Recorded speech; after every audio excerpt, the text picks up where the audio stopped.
Hello, everyone. Today is Friday, August the 21st. This is the 15th edition of Book Fun Friday. Welcome. Now, you guys know that I'm a high school librarian. I've mentioned that a few times before. And so I spend the majority of my time when I read young adult novels reading books that are set mostly for grades 9 through 12. Every now and then, though, I come across a book that crosses the plane from middle to high school. And I'm mentioning that because the young adult novel that I'm going to talk about today happens to fit in that category. It can either go to a middle school or to a high school library. So this book reaches a wider audience than just 9th through 12th grade. I also need to mention that this is one of my all-time favorite books. Think of all the books that I've read across the course of my lifetime, hundreds and hundreds, maybe thousands of books that I've read in my life.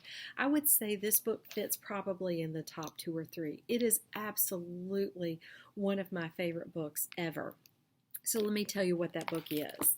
The title of the book that I'm going to discuss today is The Graveyard Book, and it's written by the author Neil Gaiman. Let me talk to you about this book. So I'm not giving anything away by saying that early in the story, a hitman has been hired to slip into this house and kill every member of the family living in this house. It's a mom and a dad and their 2 children. And so he does that. He gets into their home at night. He sets about his work, killing these people. Well, of course, as he's doing this, there's noise that's happening in the house, and that noise awakens the youngest member of the family, who is about a year and a half or so. He's not quite 2 years old, the youngest member of this family. He hears a sound. It wakes him up.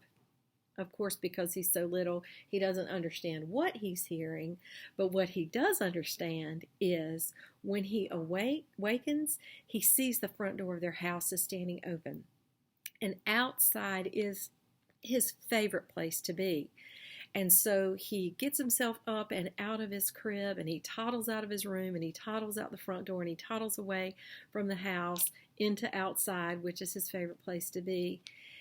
And this saves his life. Now, as his mother is dying, she calls out for someone to help her, save her baby, save her son. Somebody please rescue her little boy. And he is rescued. He is saved.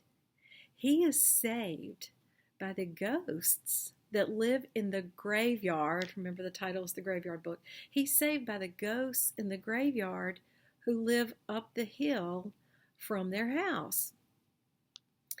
This married couple of ghosts, Mr. and Mrs. Owens, decide that they're going to take in this little boy and raise him and protect him and keep them part of, or put him into the family that they have there in the graveyard.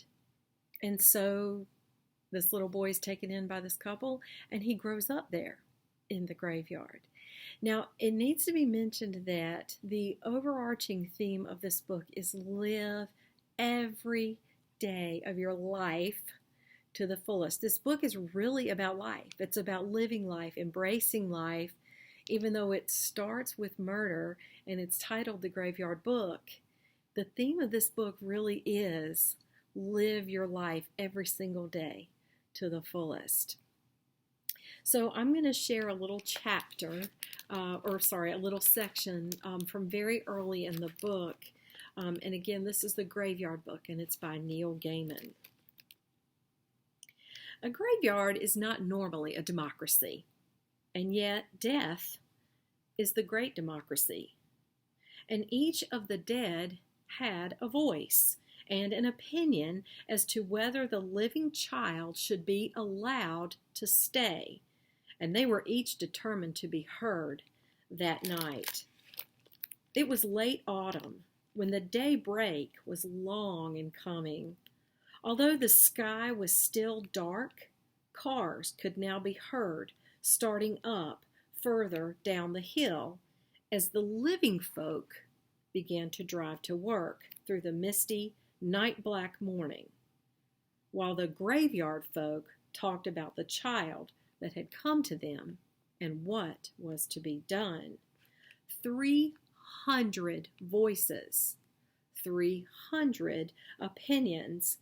Nehemiah Trott, the poet from the tumbled northwestern side of the graveyard, had begun to declaim his thoughts on the matter, although what they were, no person listening could have said. And then something happened.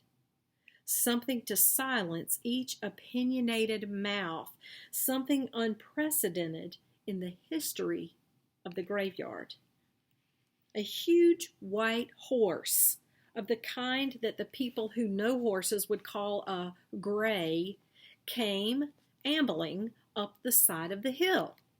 The pounding of its hooves could be heard before it was seen, along with the crashing it made as it pushed through the little bushes and thickets, through the brambles and the ivy and the gorse that had grown up on the side of the hill. The size of a shire horse, it was a full 19 hands or more. It was a horse that could have carried a knight in full armor into combat. But all it carried on its naked back was a woman, clothed from head to foot in gray. Her long skirt and her shawl might have been spun of old cobwebs. Her face was serene and peaceful. They knew her, the graveyard folk, for each of us encounters the lady on the gray at the end of our days, and there is no forgetting her. The horse paused before the group. In the east, the sky was lightening gently, a pearlish pre-dawn luminescence that made the people of the graveyard uncomfortable and made them think about returning to their comfortable homes, their graves. Even so, not a one of them moved. They were watching the lady on the gray, each of them half excited, half scared. The dead are not superstitious as a rule, but they watched her as a Roman augur might have watched the sacred crows circle, seeking wisdom, seeking a clue. And then she spoke to them. In a voice like the chiming of 100 tiny silver bells, she said only, "The dead should have charity." And she smiled. The horse, which had been contentedly ripping up and masticating a clump of thick grass, stopped then. The lady touched the horse's neck, and it turned. It took several huge, clattering steps, and then it was off the side of the hill and cantering across the sky. Its thunderous hooves became an early rumble of distant thunder, and in moments it was lost to their sight. That, at least, was what the folk of the graveyard who had been on the hillside that night claimed had happened. The debate was over and ended, and without so much as a show of hands had been decided. The child, called Nobody Owens, would be given the freedom of the graveyard.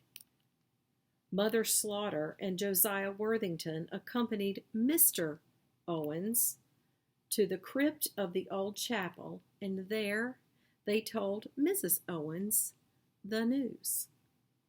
Mrs. Owens seemed unsurprised by the miracle. "That's right," she said. "Some of them don't have a bit of sense in their heads, but she does. Of course she does. The lady of the gray knows."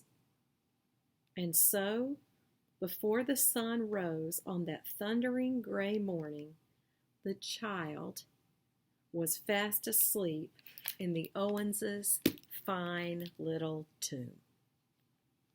And again, this is titled The Graveyard Book, and it is written by Neil Gaiman. Well, guys, as always, thanks for tuning in and watching. I hope you enjoyed that latest book talk there. It gave you something exciting to think about reading. I hope you are well and your family and your friends are all well and everybody's staying healthy and wearing their masks and washing their hands and socially distancing. Take care of yourselves. Enjoy your weekend. And until next time, I'll see you. Bye.